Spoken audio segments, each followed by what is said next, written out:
Corona संक्रमितको उचित उपचार हरेक नेपालीलाई खोपको आधार। नमस्कार, यो एभिन्यूज खबरको सङ्केत हो। तपाईँ अहिले एभिन्यूज @7 मा हुनुहुन्छ। म सुभाष नेपाल। प्रारम्भमा मूल खबर। नेपालमा थप 3114 जनामा कोरोना संक्रमण। पछिल्लो 24 घण्टामा 16 जनाको मृत्यु। 2197 जना कोरोना मुक्त। एमालेको युथ फोर्सद्वारा उपत्यका कमान्ड फोर्स गठन। अध्यादेशबाट पार्टी फुटाउन खोजिए सशक्त प्रतिवाद गर्ने चेतावनी। सत्ताबाट हटेपछि ओली विक्षिप्त भएको माओवादी अध्यक्ष दाहालको भनाई। गठबन्धन फुटाउन प्रयास गरिरहेको आरोप। एकचोटि पछारिएका छन्, विक्षिप्त छन् अहिले।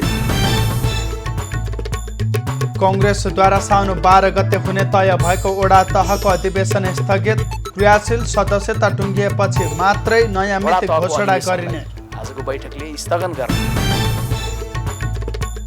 काठमाडौँको साँखो पेप्सीकोला सडकको मूलपानी खण्ड पटक पटक म्याद थप्दा पनि कालोपत्रे भएन। स्थानीयद्वारा सडकमा धान रोपेर विरोध। काम सुचारू गरिनुपर्छ। हेरात प्रान्तलाई नियन्त्रणमा लिने क्रममा अफगान सेनाद्वारा हवाई आक्रमण। कम्तीमा 30 जनाको मृत्यु, 17 जना घाइते।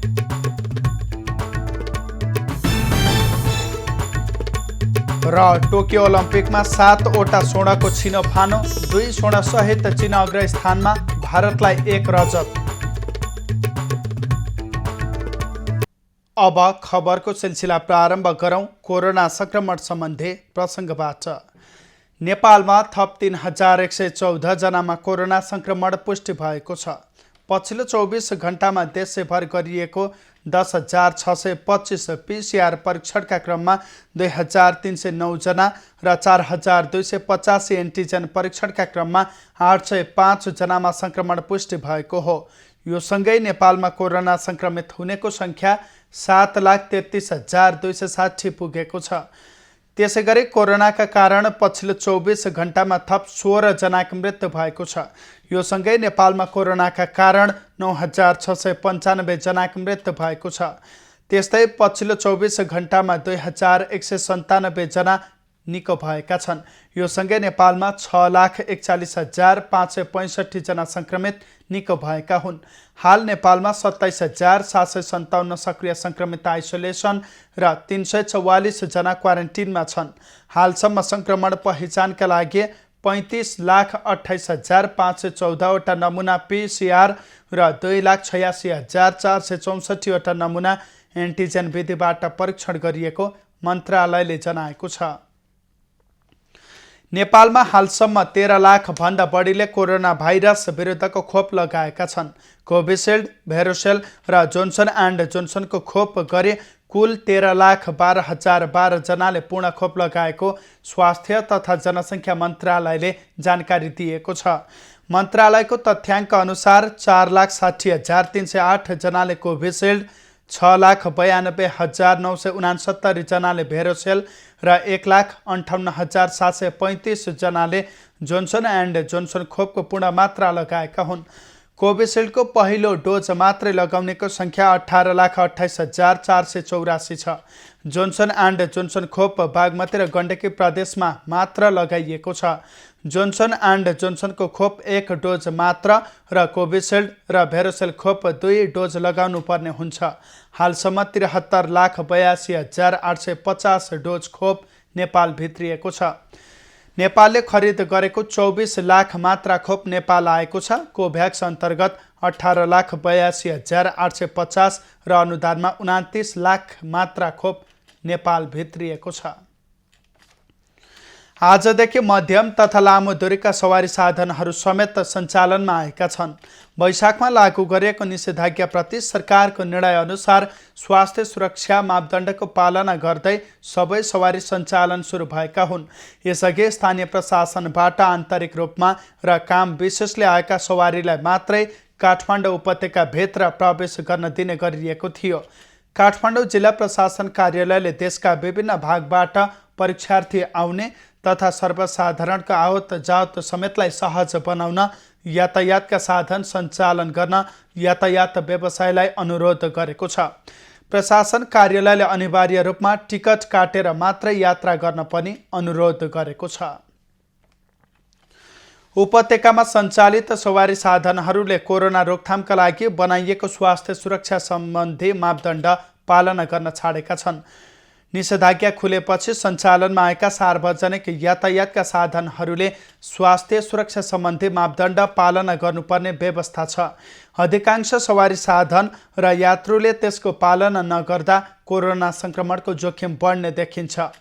यात्रु, चालक तथा सहचालकले मास्क, स्यानिटाइजरको प्रयोग गर्दैनन् भने सवारी साधनमा बस्दा दूरी पनि कायम गरेको पाइँदैन। सार्वजनिक यातायातमा कोरोनाको खतरा अत्यधिक हुने जान्दै पनि बाध्यताले यात्रा गर्नु परेको यात्रुको गुनासो छ। त्यो कोरोना तेस्रो लहर आइरहेको कारणले हामीलाई अब सुरक्षित बस्नुपर्छ, तर त्यस्तो केही व्यवस्था मिलाएको रहेनछ। गाडीहरूमा धेरै भिडभाड भएकाले म पनि कति सार्वजनिक यातायातमा ओहोरदोहोर गर्नु परेको छ। एउटा विद्यार्थी भएको नाताले बुकहरू पनि किन्न ओहोरदोहोर गर्नुपर्ने बाध्यता पनि रहेकोले मलाई चाहिँ सार्वजनिक यातायातमा सुरक्षित भएको महसुस हुँदैन। यता सवारी चालकहरूले भने आफूहरूले सरकारले भनेका सबै स्वास्थ्य मापदण्ड पालना गरेर यातायात सञ्चालन गरिरहेको दाबी गर्छन्। सहचालकहरू चाहिँ एकदम जोखिमपूर्वक काम गर्नु परिरहेछ। हामीलाई सरकारबाट पनि त्यस्तो छुट कुनै पनि मापदण्ड स्वास्थ्य सामग्रीहरू उपलब्ध पनि गराएको छैन। एउटा ग्लोभ्स पनि उपलब्ध भएको छैन। त्यसको लागि चाहिँ हामी दुखी नै छौँ। हामी अब जति सक्दो हामीले जानेको, सुनेको, बुझेको अनुसारले चाहिँ हामी सुरक्षित मापदण्ड पालना गरेर गाडी सञ्चालन चाहिँ गरेर सार्वजनिक यातायातका साधनहरूले सुरक्षा मापदण्ड पालना नगरिदिँदा समुदाय स्तरसम्म कोरोना भाइरस सङ्क्रमण फैलिने त्रास बढेको छ। यता सवारी साधनले स्वास्थ्य मापदण्ड पालना गरे नगरेको अनुगमनको जिम्मा पाएको यातायात व्यवस्था विभाग निष्क्रिय जस्तै रहेको छ। नेकपा एमाले युवा दस्ता युथ फोर्सको उपत्यका कमान्ड फोर्स गठन गरेको छ। शनिबार काठमाडौँमा आयोजित एक कार्यक्रमका बीच 1101 सदस्यीय उपत्यका कमान्ड फोर्स गठन गरिएको हो। महासचिव ईश्वर पोखरेलको प्रमुख आतिथ्यतामा भएको भेलाले युथ फोर्सकै उपप्रमुख पुष्पराज श्रेष्ठको संयोजकत्वमा उपत्यका फोर्स गठन गरेको हो। कार्यक्रमलाई सम्बोधन गर्दै महासचिव पोखरेलले हिंसाका पक्षपातीलाई ठिक लगाउन युथ फोर्सलाई निर्देशन दिए। उनले नेता कार्यकर्तालाई हमला गरिए प्रतिवादका लागि तयार हुन पनि निर्देशन दिए। यो युथ फोर्स हिजो जस्तै ती आतंक सिर्जना गर्नेहरूको विरुद्धमा जसरी तपाईहरुले धावा बोल्नु भएको थियो, जरुरत पर्न सक्छ फेरि पनि त्यस्तो भूमिका खेल्नु पर्ने हुन सक्छ। तपाईहरुलाई त्यस हिसाबले अगाडि बढ्नको लागि म आग्रह गर्न चाहन्छु। अध्यक्ष केपी ओलीलाई कार्यक्रममा आउन रोकेको प्रति सङ्केत गर्दै राष्ट्रिय युवा सङ्घका इन्चार्ज महेश बस्नेतले युथ फोर्स जन्मिँदा पार्टीभित्रै र बाहिर कतिपय आशंका जन्मिएको बताए। उनले विजय गच्छदारलाई धरौटीमा छोड्ने र भ्रष्टाचारीलाई बचाउने काम भए सशक्त प्रतिकार गर्ने चेतावनी दिए। बहुमत प्राप्त नेपालको कम्युनिस्ट आन्दोलनलाई समाप्त गर्न प्रचण्डको पुच्छर बनेर, शेरबहादुर देउवाको बैशाखी बनेर कम्युनिस्ट आन्दोलनलाई धाराशाही पर्न लाग्नुहुन्छ भने माधव नेपालको विरुद्ध यो लाग्दैन, माधव प्रविधिको विरुद्ध यो लाग्छ। उनले अध्यादेश ल्याएर एमाले फुटाउने षड्यन्त्र भइरहेको भन्दै त्यस्तो अध्यादेश ल्याएर देशभर आगो बाल्ने चेतावनी दिए। एमाले फुटाउनु अध्यादेश ल्याउन विपक्षसँग साँठगाँठ गर्नुभयो भने एमालेका सांसद चोरेर उनीहरूलाई लालीपप दिएर अवसरवादी बनाएर मन्त्री बनाउने अभियानमा लागिरहनु भयो भने यो माधव नेपाल विरुद्ध होइन, माधव नेपाल प्रविधिको विरुद्ध यो लाग्नेछ। अध्यक्ष केपी ओली युथ फोर्स भ्याली कमान्ड घोषणा सभामा अन्तिम समयमा आएर अनुपस्थित भएका थिए। अध्यक्ष ओलीको प्रमुख अतिथिमा कार्यक्रम हुने भन्दै युथ फोर्सले एक साता अघिदेखि प्रचार गरेको थियो। पार्टीको आन्तरिक एकता प्रक्रिया अघि बढिरहेका बेला युथ फोर्सको कार्यक्रममा जाँदा असर पर्ने भएकाले ओली कार्यक्रममा नगएको बताइएको छ। कमान्ड फोर्स गठन अघि युथ फोर्सले उपत्यकामा शक्ति प्रदर्शन गरेको थियो। नेकपा माओवादी केन्द्रका अध्यक्ष पुष्पकमल दाहालले एमाले अध्यक्ष केपी ओली नराम्रोसँग पछारिएको बताएका छन्। नेकपाका संस्थापक नरबहादुर कर्मचारीको 8औं स्मृति दिवसमा पेरिस डाँडामा आज आयोजित कार्यक्रमलाई सम्बोधन गर्दै उनले संविधान र राष्ट्रियता खतराको डेलमा पुर्याउने ओली आफ्नो मोर्चाबन्दी र सङ्घर्षपछि पराजित भएको बताएका हुन्। सरकारबाट हटेपछि विक्षिप्त भएका ओली घरि बारदली र घरि अन्य ठाउँबाट बरबराइरहेको तर त्यो बरबराहट पनि लामो समय नरहने दाहालको भनाइ छ। ओली नराम्रोसँग इतिहासमा एकचोटि पछारिएका छन्, विक्षिप्त छन्। अहिले बरबराउँछन्, कहिले बालकोटको बारदलीबाट बरबराउँछन्, कहिले कहाँ गएर बरबराउँछन्। अब यो बरबराहट पनि उनको धेरै दिन रहन्छ जस्तो लाग्दैन। अध्यक्ष दाहालले एमालेका नेता कार्यकर्तालाई ओलीले आफ्नो हनुमान बनाएको पनि आरोप लगाए। उनले एमालेका माधव नेपाल सहितसँग मिलेर ओलीलाई पाहा पछारे जसरी पछार्न सफल भएको बताए। एमसीसी र आइपीएसको नाममा ओलीले गठबन्धन फुटाउन प्रयास गरिरहेको आरोप पनि दाहालको थियो। जुन मुद्दालाई, जुन आन्दोलनलाई, जुन लिडरसिपलाई अहिले उनीहरू पाहा पछारिएको स्थिति छ। उनीहरू फेरि त्यसकारण हामीले आफ्नो शक्ति सुदृढ गरेर मात्रै त्यसलाई सदाको लागि परास्त गर्न सकिन्छ। भीम रावलले सांसद पदबाट दिएको राजीनामा पनि गठबन्धन पक्षका नेताबीच फाटो ल्याउन गरिएको षड्यन्त्र भएको दाहालको भनाइ छ।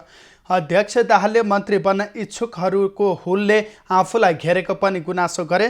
माओवादीका सबै सांसदले मन्त्री बन्ने होडबाजीमा लागेपछि आफूलाई थेगी नसक्नु तनाव भएको उनको भनाइ थियो।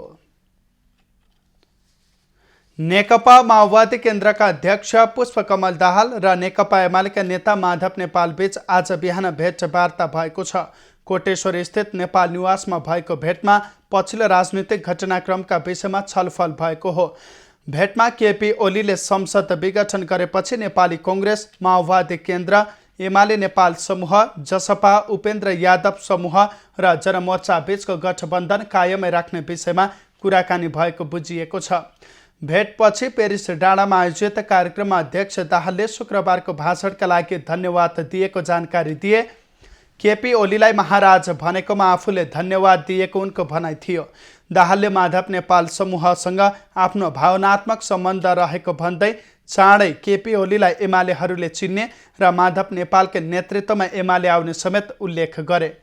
एमाले एकता प्रक्रिया अवरुद्ध भएपछि पछिल्लो समय नेपालले यसअघि निर्माण गरिएको गठबन्धनका नेताहरूसँगको छलफललाई तीव्र बनाएका छन्।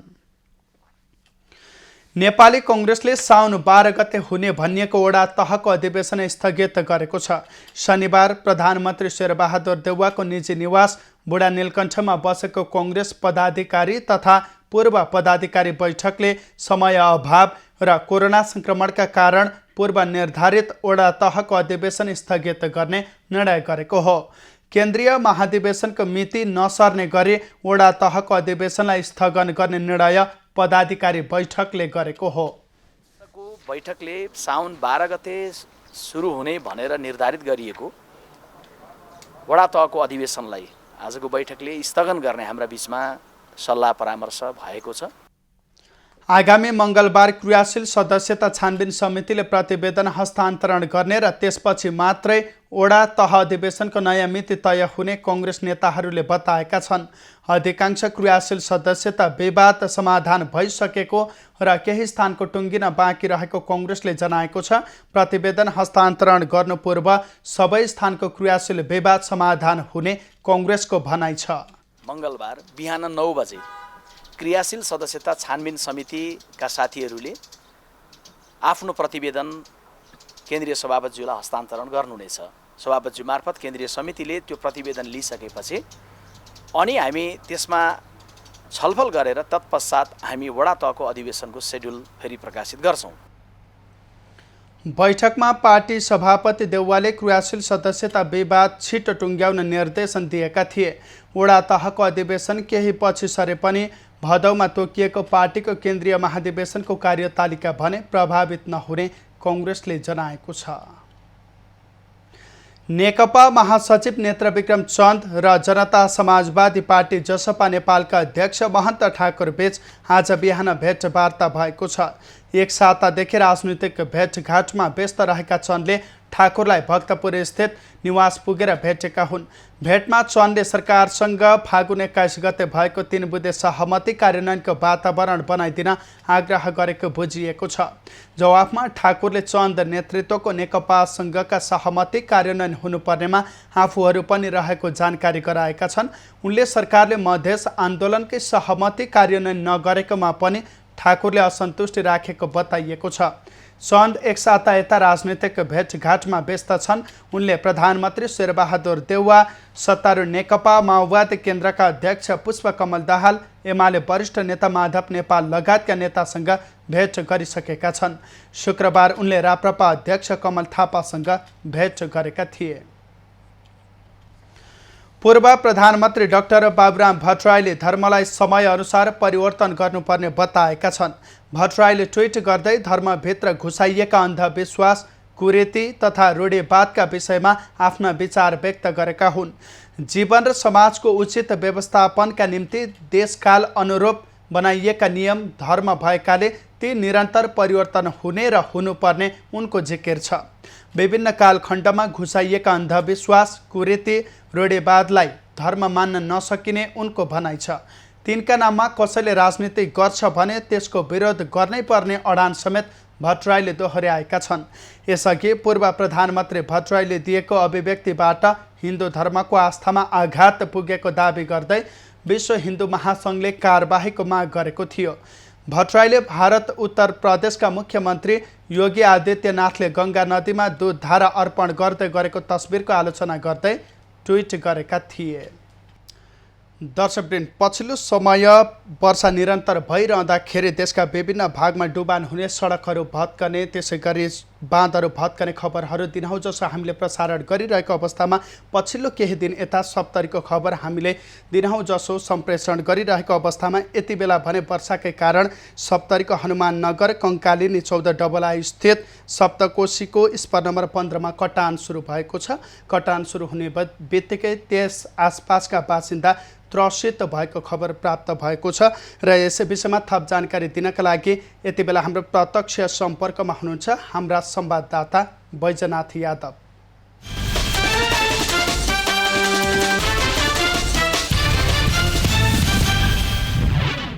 बैजनाथ, सप्तरीको हनुमान नगर कङ्कालिनी 14 डबला स्थित सप्तकोशी स्पर नम्बर 15 मा चाहिँ कटान भएको खबर प्राप्त भएको छ। त्यहाँको पछिल्लो अवस्था के छ, के भइरहेछ त्यहाँ?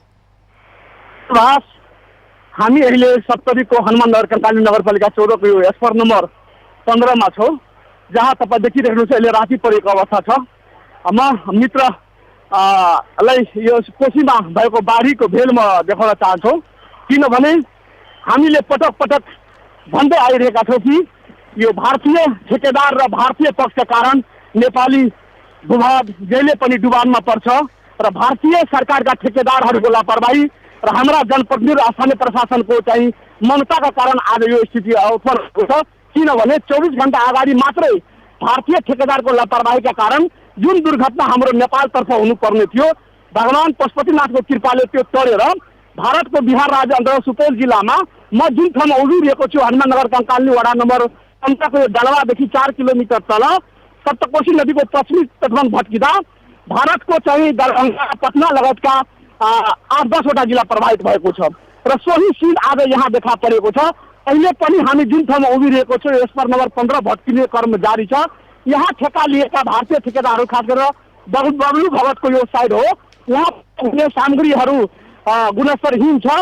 खास गरेर 1 वर्षदेखि कोशीमा काम हुँदै आइरहेको छ, जहाँ भारतीय ठेकेदारहरू त्यसै गरी जयप्रकाश शाह, प्रकाश जैन लगायतका ठेकेदारहरूले ठेका लिएर काम गरिरहेको छ र यो काममा हाम्रा नेपालतर्फका प्रदेश प्रमुखका छोरादेखि लिएर खास ठुला ठुला हाम्रा राजनीतिक दलका आडमा चाहिँ ठेकेदारहरूको संलग्नता छ र उनीहरूको एउटा उद्देश्य छ कसरीको पैसा कमाउने।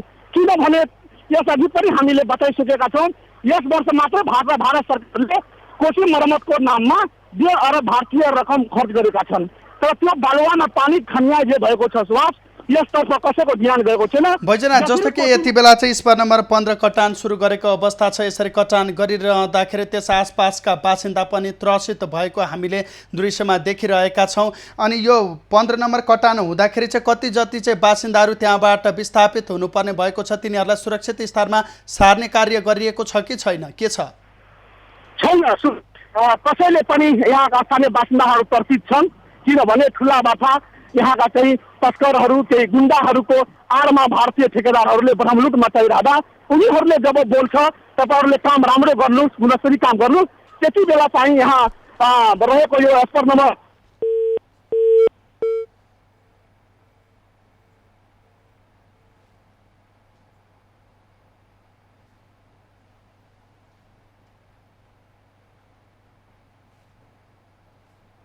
मात्रै भारत बिहारका यशवंत यादवले यो चाहिँ क्रिएटिभ हो, यो बनाउने गर्नु हो, भारतीय ठेकेदारहरूको देख्ने पनि एक प्रकारको अनियमितता संरक्षणमा जसलाई जलमल दिने काम हाम्रो नेपाली पक्षबाट पनि हुँदैरहेको छ। यो आजको जुन पानी बढ्ने सम्झाएको छ, सप्तकोशी नदीमा 2 लाखभन्दा बढी प्रतिशत पानीको बहाव अहिले भइरहेको छ र जसरी शिखर पानी छोपिएको यो स्पर नम्बर 15 मा छोपिँदैछ, त्यो स्तरमा जारी रह्यो भने बेलुका चाहिँ बाघ भत्किन्छ। बाघ भत्किएपछि नेपाली भूभाग यहाँका खास गरेर सप्तरीका कोराइल गाउँपालिका, हनुमाननगरका कान्ली नगरपालिका, राजविराम नगरपालिका, राजगढ गाउँपालिका, श्रीनमस्ता गाउँपालिका लगायत दर्जनौँ गाउँपालिका आखानेको यो बाढीको चपेटामा पर्छ। हजारौँको धनमाल क्षति हुन्छ। त्यसर्थ हवस्, जानकारीका लागि धन्यवाद। पछिल्लो जानकारीका लागि तपाईँसँग पुनः जोडिनेछौँ। उहाँ हुनुहुन्थ्यो हाम्रा संवाददाता सप्तरीबाट बैजनाथ यादव र सप्तरीको हनुमान नगर कङ्काली निचौध डबला स्थित सप्तकोशीको स्पर नम्बर 15 मा कटान सुरु भएको छ। कटानका कारण चाहिँ स्थानीय त्रसित भएका छन्। यसरी कटान भयो भने बाँध भत्कियो भने चाहिँ बाँध भत्किएको अवस्थामा त्यहाँका गाउँ बस्तीहरू चाहिँ डुबानमा पर्ने सम्भावना रहेको छ। सम्बन्धित निकाय भने यति बेला मौन रहेको छ भनेर हामीलाई जानकारी गराउँदै हुनुहुन्थ्यो सप्तरीबाट हाम्रा संवाददाता बैजनाथ यादव। अब बाँकी खबर। काठमाडौँको पेप्सीकोला मूलपानी साँखु सडक वर्षौँदेखि जीर्ण हुँदा पनि कालोपत्री गर्न चासो नदिएको भन्दै स्थानीयले विरोध प्रदर्शन गरेका छन्। आज स्थानीयले सडकको जीर्ण स्थानमा धान रोपेर सरकारवालाको ध्यानाकर्षण गराएका छन्। सडक प्रभावित क्षेत्रका बासिन्दा भेला भएर धान रोपेका हुन्।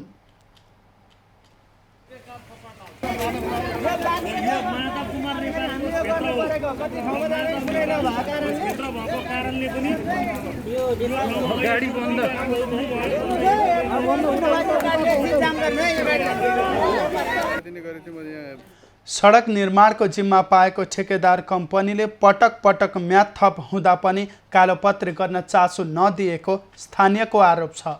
यहाँ जनप्रतिनिधिले ठेकेदारलाई तलाउन नसकेको हो। त्यस्तो हुन सक्छ, त्यस्तो हुने हो, त्यही त त्यस्तो हुन पाउँछ, पाउँदैन। यो बाटो तुरुन्त ठेकेदार आएर यो काम सुचारू गरिनुपर्छ। यहाँ होइन भनेदेखि जनप्रतिनिधिहरूले पनि चासो राखिदिनु पर्यो। हामी वडामा गएका छौँ, हामी नगरपालिकामा गएका छौँ, हामीलाई पोहोरदेखि झुलाइएको छ। यो सुरुवात मात्रै हो। अहिले हामी चुप लागेर बस्यौँ, यतिका दिनसम्म हामीले चुप लागेर बस्यौँ। त्यही भएर यिनीहरूले हामीलाई हेपे। यो ठाउँका मान्छे चुप लागेर बस्दाखेरि हामीमा युनिटी नभएपछि उनीहरूले हामीलाई पेलेर यिनीहरूलाई केही गर्दा पनि यिनीहरूलाई जे गरे पनि हुने रहेछ भनेर उनीहरूले पेलेका हुन्। अब युनिटी भनेको के हो त्यो हामी देखाइदिन्छौँ। आजदेखि यो बाटो बन्द हुन्छ, कुनै गाडी चल्दैन। अब धान बाटो बनाएन बाबु, धान रोपिदिन्छौँ। अब खम्बो पनि तेर्सो पारिदिन्छौँ, हामी गाडी पनि रोकिदिन्छौँ। हाम्रो पनि छोराछोरी जाहिर खाएको पनि ती कर काटेको छ, घरको पनि ती कर काटेको छ। त्योले एक बाटो नबनायो भने हामी सबैजना यहाँ बन्द गाडी हिँड्दिँदैन हामी त। अब सो सडक निर्माणको ठेक्का थोदुङ भण्डार कन्स्ट्रक्सनले 19 करोड 13 लाखमा पाएको छ। सडक निर्माणको जिम्मा पाएका ठेकेदार उमेश लामाले कोरोना संक्रमण लगायतका कारण देखाउँदै निर्माणमा ढिलाइ गरेको स्थानीयको आरोप छ।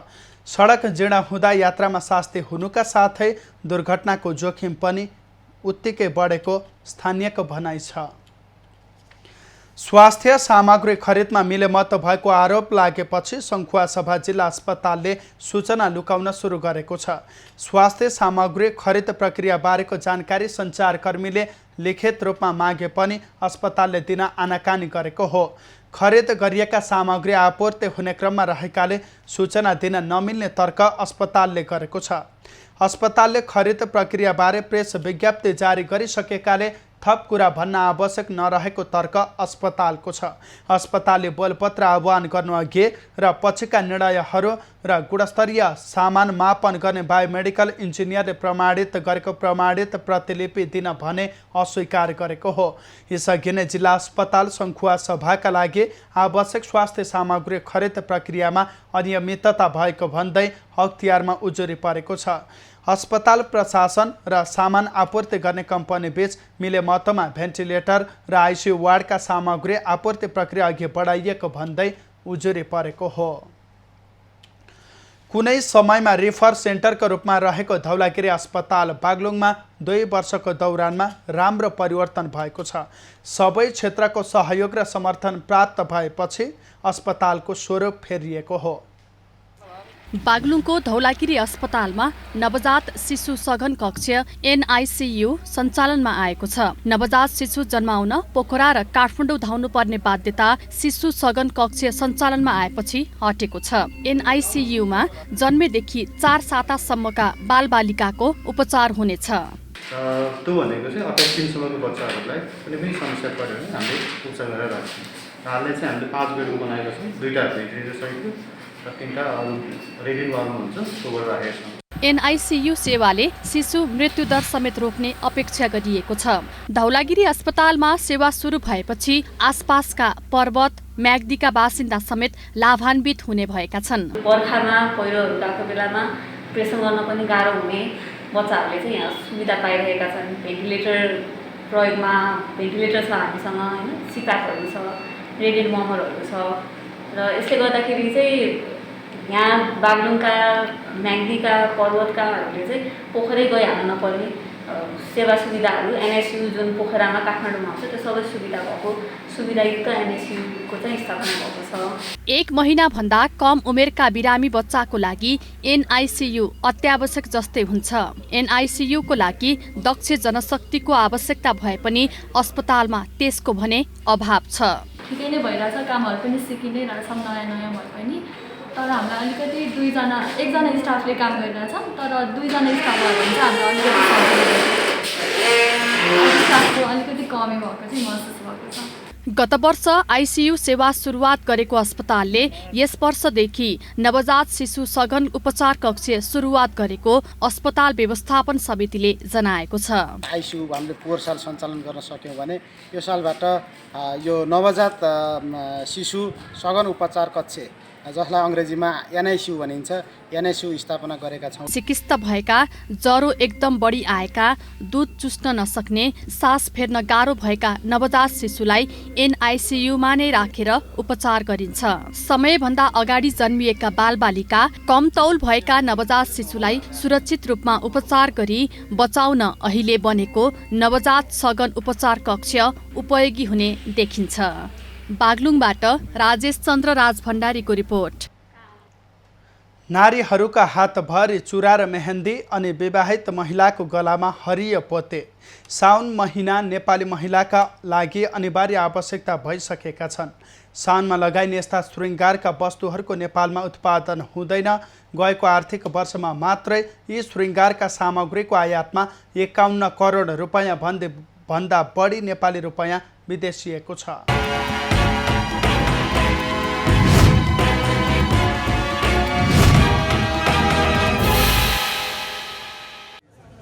हातभरि हरियो चुरा, मेहन्दी र गलामा हरियो पोते साउन महिनामा नेपाली महिलाका विशेष पहिरन हुन्।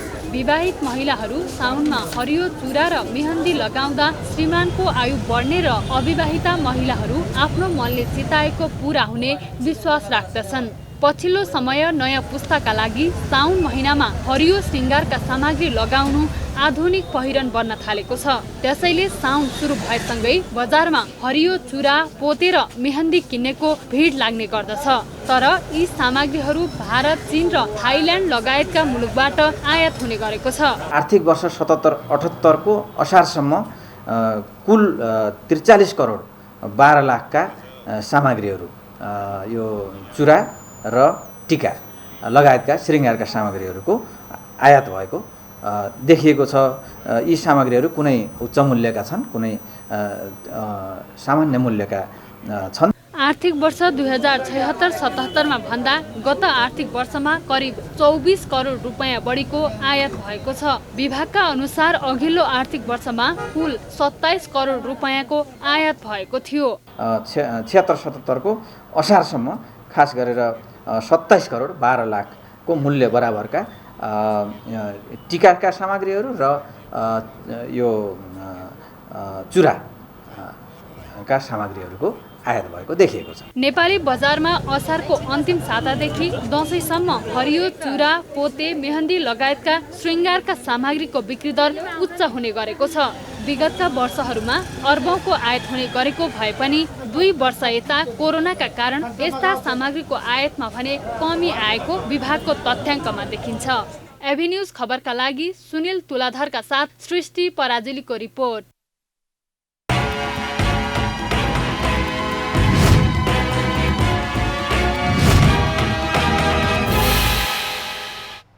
काठमाडौँको कीर्तिपुरमा रहेको राष्ट्रिय आविष्कार केन्द्रले नेपाली किसानका लागि उपयोगी उपकरण निर्माण थालेको छ। केन्द्रले च्याउ खेती गर्दै आएका किसानलाई लाभ पुग्ने नयाँ उपकरण निर्माण गरेको हो। राष्ट्रिय आविष्कार केन्द्रले च्याउ उत्पादनमा सहयोग गर्ने उपकरण निर्माण गरेको छ। कीर्तिपुरमा रहेको एग्रो बायो मेटेरियल रिसर्च सेन्टरको प्रयोगशालामा केन्द्रले च्याउ खेतीका लागि आवश्यक तापक्रमलाई सन्तुलन गर्ने उपकरण निर्माण गरेको हो। केन्द्रले उपकरणलाई नेपालकै पहिलो भएको दावी गरेको छ। केन्द्रका संस्थापक महावीर पुनको समन्वयमा सुभाष पाण्डे सहित 3 जनाको समूहले मेसिन बनाएको हो। टेम्परेचर, ह्युमिडिटी, CO2 अनि लाइट इन्टेन्सिटी कति मात्रामा चाहिने कुराहरू चाहिँ विभिन्न म्यानुअली अपरेसन गर्न चाहिँ गाह्रो भएको कारणले गर्दाखेरि हामीले चाहिँ मेसिन बनाएर अटोमेटिक रूपमा चाहिँ टेम्परेचरहरू, ह्युमिडिटी, लाइट इन्टेन्सिटी अनि ग्यासको प्रेसरहरू नापेर चाहिँ भेन्टिलेसन अन अफ गर्ने सिस्टमहरू बनाएको छ। अहिले नेपालमा च्याउ खेतीका लागि प्लास्टिक टनेलको प्रयोग गरिन्छ, तर यो मेसिनको प्रयोग गर्दा टनेलको आवश्यकता पर्दैन। अहिले च्याउ खेती गर्ने केही किसानले विदेशबाट ल्याएर यस्तै खाले मेसिन प्रयोग गरिरहेका छन्, तर नेपालमा भने यो मेसिन बनेको पहिलो उदाहरण हो। कन्ट्रोलर बनाएको छौँ। कन्ट्रोलर चाहिँ यो चाहिँ एसीलाई कन्ट्रोल गर्छ एउटा। एसीले नर्मली 70 डिग्री भन्दा तल जाँदैन भने हाम्रो कन्ट्रोलरले चाहिँ एसीलाई चाहिँ 10 डिग्रीसम्म लैजान्छौँ। 10 डिग्रीसम्म गइसकेपछि 10 डिग्री 35 डिग्रीसम्मको जुन चाहिँ सुटेबल मसरुमहरू छ त्यो सम्पूर्ण हामीले चाहिँ ग्रोथ गर्न सक्छौँ। मेसिनले च्याउ खेतीका लागि चाहिने आवश्यक तापक्रम सन्तुलित राख्ने काम गर्दछ। च्याउ उत्पादन हुँदै जाँदा आवश्यक पर्ने तापक्रम मेसिनले अनुकूल बनाउँदै जाने भएकाले बिग्रने र नष्ट हुने क्रम न्यून हुने गर्दछ। मेसिनको परीक्षण गर्दा पनि च्याउ खेतीमा प्रभावकारी देखिएको निर्माणमा संलग्न इन्जिनियर बताउँछन्। हामीलाई चाहिएको ह्युमिडिटी मेन्टेन भएको कि भएन हेरौँ। अनि फेरि CO2 ग्यासहरू पनि तपाईँको मात्रा बढिसकेपछि भेन्टिलेसन अन हुन्छ कि हुँदैन। भेन्टिलेसन अन भएन भने त कामै गरेन भनेर चाहिँ भेन्टिलेसन अन पनि गऱ्यौँ। त्योसँग लाइट इन्टेन्सिटी हामीले विभिन्न लाइटहरू राखेर लाइटको लक्स डेन्सिटी चेन्ज भयो कि भनेर हेऱ्यौँ। त्यो डेन्सिटी चेन्ज भएको छ। च्याउ उत्पादक किसानकै लागि भनेर निर्माण गरिएको मेसिनमा नेपाली किसानले भने चासो देखाएका छैनन्। नेपालीले बनाएको भन्दै किसानहरूले मेसिनलाई सकारात्मक रूपमा नलिँदा निर्माण र अनुसन्धानमा संलग्न इन्जिनियर भने केही निराश देखिएका छन्। नेपालीहरू पनि नयाँ नयाँ आविष्कार गर्न अग्रपन्थीमा छन्, तर स्वयं हामी नेपाली जनताले नै यसको व्यवस्था गर्दा यस्ता आविष्कार गरिएका विषयवस्तुहरू पछाडि परेका छन्। यसको प्रभावकारितालाई अगाडि बढाउन सरकार पक्ष र स्वयं हामी आफैको सक्रियता हुन आवश्यक रहेको छ। एभी न्यूज खबरका लागि क्यामेरामा मनोज खड्काका साथ समीक्षा पोखरेल, काठमाडौँ। शीतल चिनीको तरकारीको माग बढेपछि जनकपुरका युवा यसको व्यावसायिक खेतीमा लागेका छन्। औषधीय गुण समेत रहेको शीतल चिनीलाई सहजन र सजीवनको नामले समेत चिनिन्छ। दक्षिण भारतमा व्यापक रूपमा खेती हुँदै आएको शीतल चिनीको धनुषामा पनि व्यावसायिक उत्पादन हुन थालेको छ। पातमा समेत औषधीय गुण हुने शीतल चिनीका 100 भन्दा बढी रुख शनिबार जनकपुर मत्स्य केन्द्रको प्राङ्गणमा रोपिएको छ। जनकपुर धाम क्षेत्रमा यसको उत्पादन पहिलेदेखि हुँदै आए पनि यसलाई व्यावसायिक रूपमा बढाउन प्रयास गरिएको छ। वास्तवमा हाम्रो यो नेपाल वास्तवमा यहाँ मोरिङ्गाको खेती, सोइजनको खेती यसलाई कमर्सियलाइज गर्यो भने धेरै राम्रो हुन्छ। यसमा विदेशमा त यसको धेरै डिमान्ड छ। यसको खेती वास्तवमा नेपाल सरकारबाट, कृषि मन्त्रालयबाट के अनुरोध गर्न चाहन्छु भने यसको प्रत्येक 7वटा प्रदेशमा चाहिँ यसको वृहत रूपमा यसको खेती हुनु पर्यो, प्रचार प्रसार हुनु पर्यो। अभियानमा जुटेका प्रदेश सभा सदस्य राम आशिष यादवले प्रदेश 2 को गाउँ-गाउँमा यो अभियान लगिने जनाएका छन्। अभियान अन्तर्गत हजारौं दालचिनी रोपिने उनको भनाइ छ। हामीले जैविक विविधताको हिसाबले पनि यो धेरै जरुरी छ मोरिङ्गाको ट्री। त्यसकारण यो रुखलाई हामीले प्रमोसन गर्नको लागि आज मत्स्य विकास केन्द्रमा हामीले वृक्षारोपण गरेको छौँ र यो सबै ठाउँमा यसको प्रचार प्रसार होस् र सबैले मोरिङ्गाको यसको पात पनि प्रयोगमा आउँछ, यसको फल जुन हुन्छ त्यो पनि तरकारीको रूपमा प्रयोगमा आउँछ। त्यसकारण एकदमै यो लाभदायक हो। सिजनमा 40 रुपैयाँ किलोदेखि अन्य सिजनमा 400 रुपैयाँसम्म शीतल चिनी बिक्री हुने गरेको छ। यसबाट भारतमा 125 भन्दा बढी परिकार तयार हुने गर्दछन्। शीतल चिनी अत्यन्तै लाभदायक वनस्पति हो। यसले शिरदेखि पाउसम्म औषधीय गुण बोकेको विश्वास गरिन्छ। नेपालमा सजिलै पाइने भए पनि यसको औषधीय गुणको बारेमा कमैलाई मात्र जानकारी रहेको छ। यसको फूल, पात, डाँठ, कोसा, फलेती पोषक हुने भएकाले अफ्रिकाका कतिपय देशहरूमा कुपोषण समस्या भोगेकाहरूलाई आहारको रूपमा प्रयोग गर्न समेत सुझाव दिइएको छ। सोइजनका कारणले एकातिर जुन अभियान चलाइरहेको छ त्यसले चाहिँ कृषकहरूलाई आत्मनिर्भर बनाउन सहयोग गर्छन् भने अर्कोतर्फ चाहिँ पर्यावरण संरक्षण अभियानमा पनि सघाउ पुग्नेछ। एबी न्युज खबरका लागि सुजित कुमार झा, जनकपुर धाम। खबरको सिलसिला अझै जारी छ, हामीसँगै रहनुहोला। It's time for United Cements Break। हरेक निर्माण सामग्रीको महत्त्व दर्शाउँदै युनाइटेड सिमेन्ट्स विगतको 20 वर्षदेखि हजुरको सेवामा समर्पित वेब सर्फर अब सबैको लागि वेब सर्फर भरपर्दो विश्वासिलो हाई स्पिड फाइबर इन्टरनेट र टिभी सर्भिस देशको पूर्वदेखि पश्चिमसम्म फैलिएको high speed fibre internet, IPTV, digital TV, corporate internet, intranet र डेटा सेन्टर सर्भिस आदि सेवाहरूको लागि वेब सर्फर नेपाल। अरूभन्दा फरक, सबैभन्दा विश्वसनीय नेपालभरि फाइबर इन्टरनेट र टिभी सर्भिस सेवाको लागि वेब सर्फर। घर घरमा फाइबर इन्टरनेट र TV service. Contact 0159702222। For more details, visit www.websurfer.com.np। Shivam cement, भरोसा अटुट सम्बन्धको।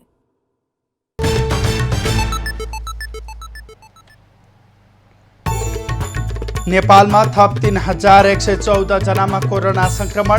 पछिल्लो 24 घण्टामा 16 जनाको मृत्यु। 2197 जना कोरोना मुक्त। एमालेको युथ फोर्सद्वारा उपत्यका कमान्ड फोर्स गठन। अध्यादेशबाट पार्टी फुटाउन खोजिए सशक्त प्रतिवाद गर्ने चेतावनी। सत्ताबाट हटेपछि ओली विक्षिप्त भएको माओवादी अध्यक्ष दाहालको भनाई। गठबन्धन फुटाउन प्रयास गरिरहेको आरोपमा एकचोटि पछारिएका छन्, विक्षिप्त छन्। अहिले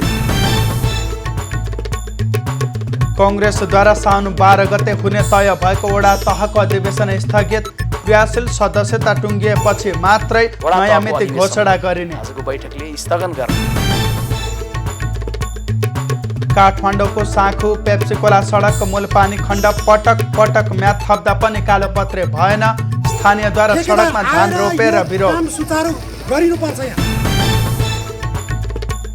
हेरात प्रान्तलाई नियन्त्रणमा लिने क्रममा अफगान सेनाद्वारा हवाई आक्रमण। कम्तीमा 30 जनाको मृत्यु, 17 जना घाइते।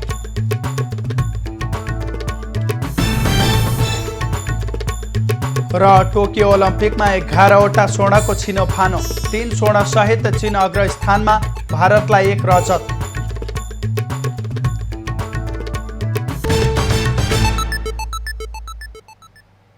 अबको पालो दुनियाँको खबरको।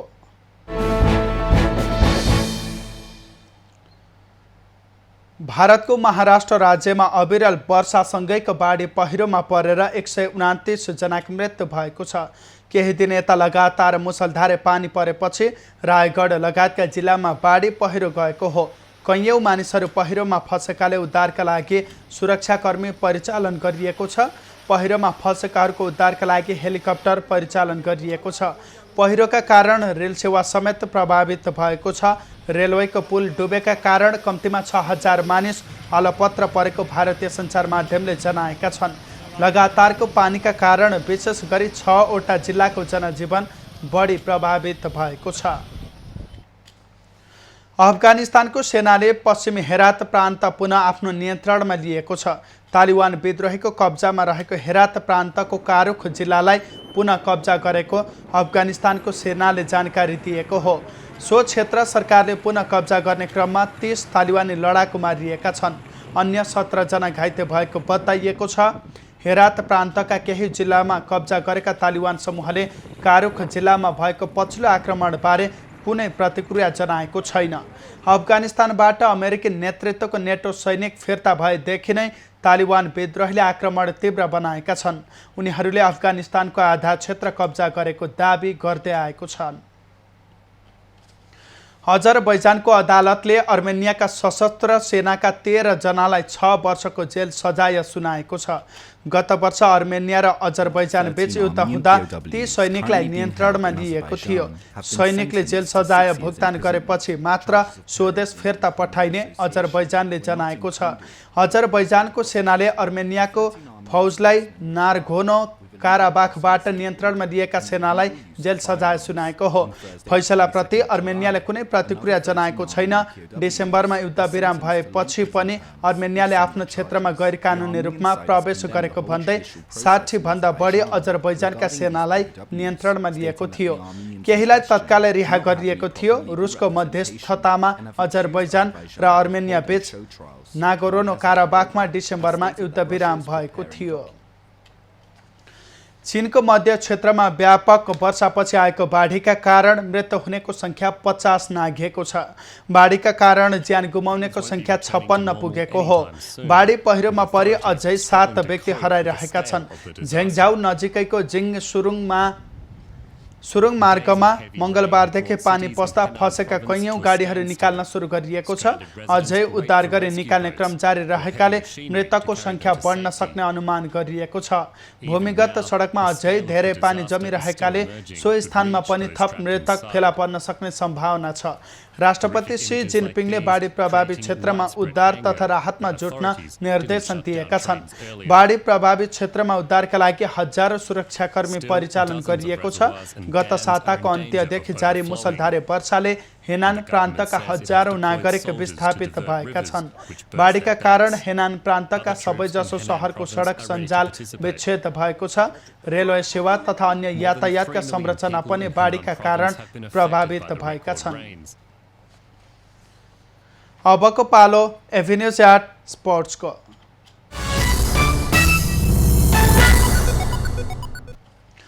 सुटिङकी कल्पना परियारले महिला 10 मिटर एयर राइफलमा राष्ट्रिय कीर्तिमान बनाएकी छन्।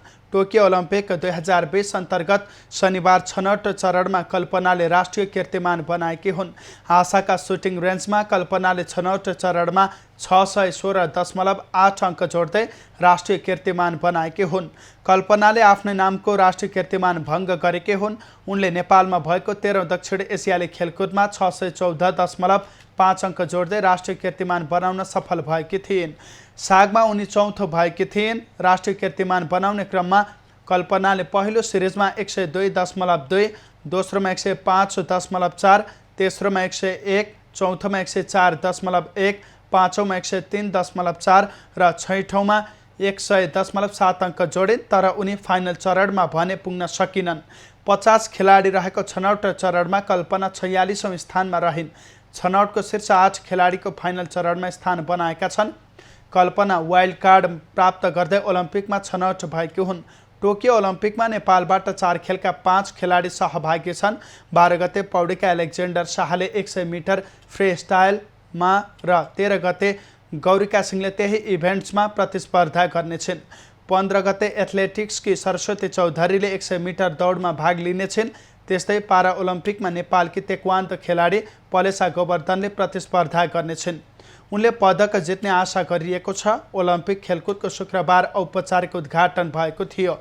जापानको राजधानी टोकियोमा भएको उद्घाटन समारोहमा फ्रान्सका राष्ट्रपति इमानुएल म्याक्रोन, अमेरिकाकी प्रथम महिला जिल बाइडेन लगायत सहभागी भएका थिए। टोकियो ओलम्पिकमा नेपालकी जुडो खेलाडी सोनिया भट्ट पहिलो खेलमै पराजित भएकी छन्। आज बिहान भएको राउन्ड अफ 32 अन्तर्गत महिलाको 48 केजी तौल समूहमा सोनिया रुसी खेलाडी डोल्गोभा इरिनासँग पराजित भएकी हुन्।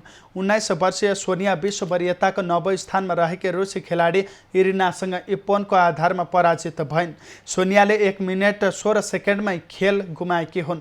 इरिनाले फाइनलमा स्थान बनाएको खण्डमा सोनियाले रेपेचेज मार्फत फेरि प्रतिस्पर्धा गर्न पाउनेछिन्। सोनिया वाइल्ड कार्ड प्राप्त गर्दै ओलम्पिकमा छनौट भएकी हुन्। सोनियाले नेपालमा आयोजना भएको 13औं सागमा कांस्य पदक हात पारेकी थिइन्। अबको पालो एभिन्यूज एट मौसमको।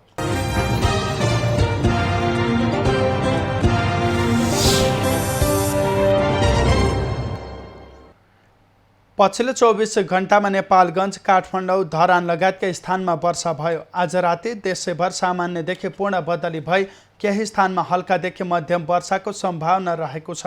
साथै प्रदेश 1, बागमती र गण्डकी प्रदेशका 1-2 स्थानमा भारी वर्षा समेत हुन सक्ने जल तथा मौसम पूर्वानुमान महाशाखाले जनाएको छ। काठमाडौँ उपत्यकाको आजको अधिकतम तापक्रम 32 डिग्री सेल्सियस र न्यूनतम तापक्रम 20 डिग्री सेल्सियस मापन गरियो। आज देशभरको मौसम कस्तो रहे त हेरौँ देशका विभिन्न स्थानको मौसमी अवस्था।